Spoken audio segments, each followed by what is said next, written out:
Moving on to a couple more transcendental functions, we'll find the derivatives of sine and cosine. To find the derivative of sine, we're going to use our limit definition, and that is limit as delta x approaches 0. First term's got the x plus delta x minus the sine of x all over the delta x. Now, as a math teacher, I see all sorts of crazy stuff happen. Like at this point, I see a lot of people want to like cancel sine of x somehow, and then say that's sine of delta x over delta x, so those two cancel, so that must equal sine, right? Well, that's ridiculous. What we need to do is to expand that sine of x plus delta x using the sum identity for sine. So we're still dealing with the limit as delta x approaches 0. Still have my delta x in the denominator, still subtracting sine of x. But when we expand sine of x plus delta x, we use that sum identity, sine cosine plus cosine sine. So that is the sine of x, cosine delta x, plus cosine sine, so cosine of x, sine of delta x. Now, this still can't cancel anything right now, but I do notice that when I look at my terms in the numerator, both of these terms have a sine of x in it. So I'm going to rearrange this expression, still have the limit as delta x approaches 0, but I'm going to split this up into two fractions. Both of them will have the denominator of delta x, but my first fraction is going to have those terms that have sine x in it.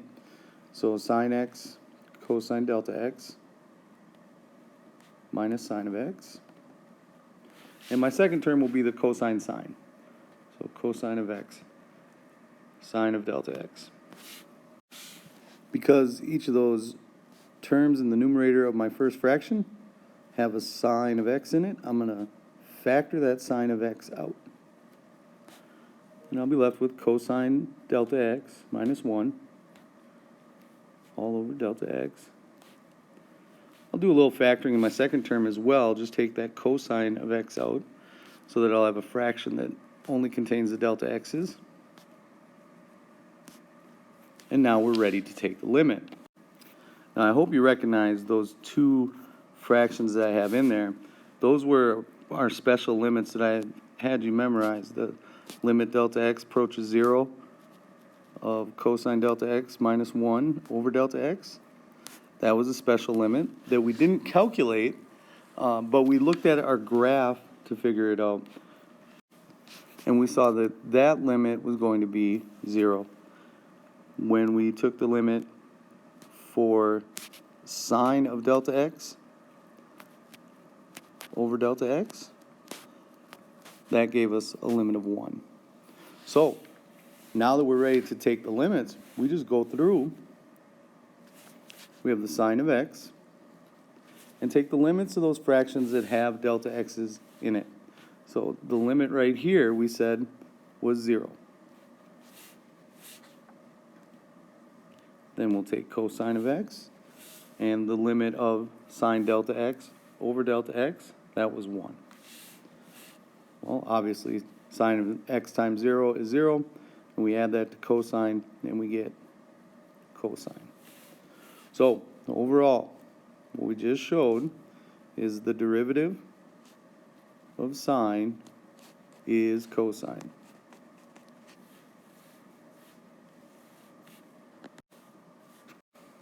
Next, let's find the derivative of cosine. I mean, we just saw derivative of sine is cosine. I'm really hoping that the derivative of cosine is sine. That sure would make things easy. But in order to prove it, we have to use the definition of the derivative, which is that limit again, delta x approaches 0.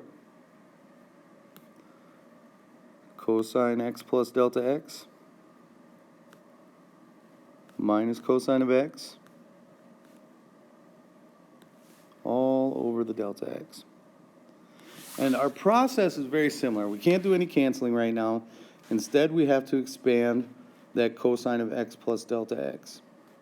So we're going to use the sum identity for cosine, which is cosine cosine, minus sine sine. So sine of x, sine of delta x. And I still have that minus cosine at the end, and it's still in a fraction all over delta x. And in pretty much the same way, we recognize that we have these two terms that both have cosine of x in them.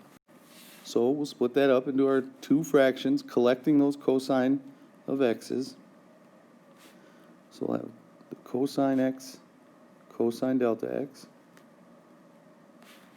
minus cosine of x all over the delta x.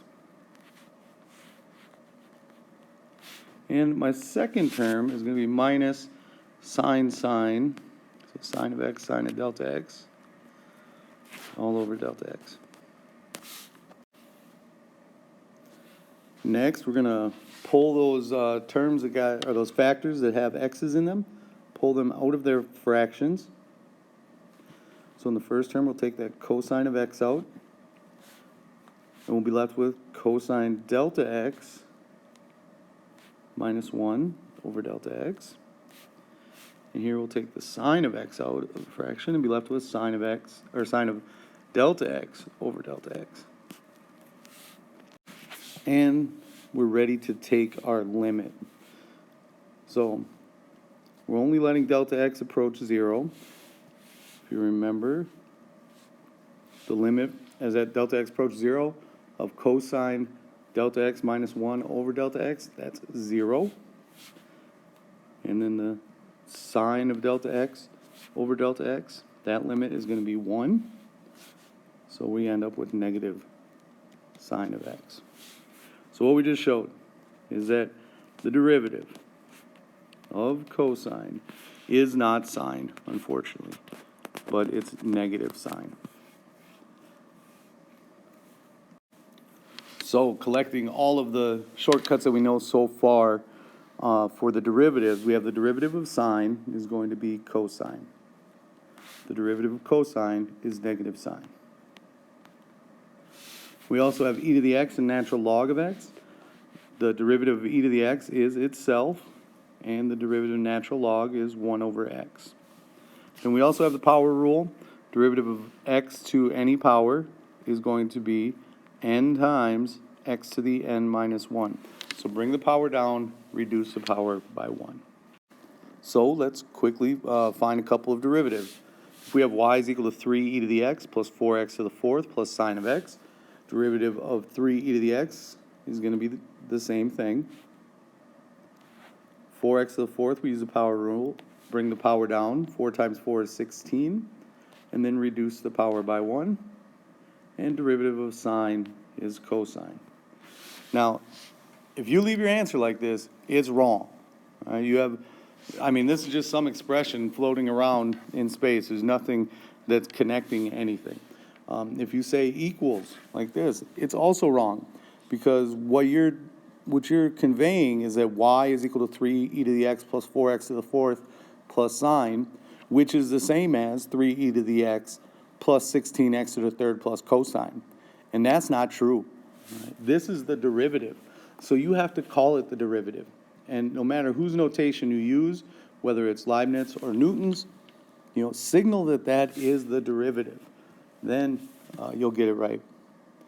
So if we have f of x is equal to 7 cosine x minus 3 natural log of x, and we want to find the derivative, call it the derivative, then find the derivative. Right? Derivative of cosine is negative sine, so we'll have negative 7 sine of x.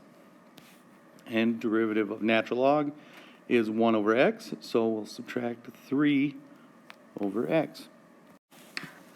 And we've been using derivatives to help us find the equation of a tangent line. Remember, two things that we need in order to find the equation of a line are a point and a slope.